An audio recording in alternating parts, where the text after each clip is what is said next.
Les méthodes de Dieu sont souvent considérées comme mystérieuses, c'est-à-dire qu'elles laissent souvent les gens totalement perplexes. Pourquoi Dieu aurait-il dit à Josué et aux enfants d'Israël de marcher autour de la ville de Jéricho pendant une semaine? Josué 6, 1, 4. Quel bien pourrait-on tirer de l'arrestation de Paul et Silas et qu'ils soient battus sans raison? Acte 16, 22, 24. Les processus utilisés par Dieu, l'interaction entre la liberté humaine et la souveraineté de Dieu, et les résumés ultimes de Dieu sont bien au-delà de ce que l'esprit humain limité peut comprendre.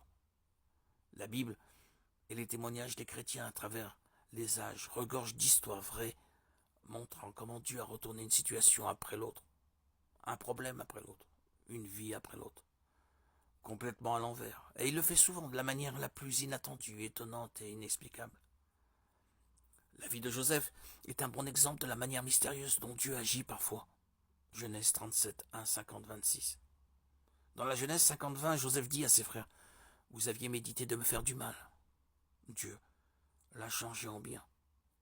Dans cette déclaration, Joseph résume les événements de sa vie, en commençant par le mal que ses frères lui ont fait, et en terminant par sa reconnaissance que tout cela faisait partie du plan bienfaisant de Dieu pour sauver son peuple de l'Alliance.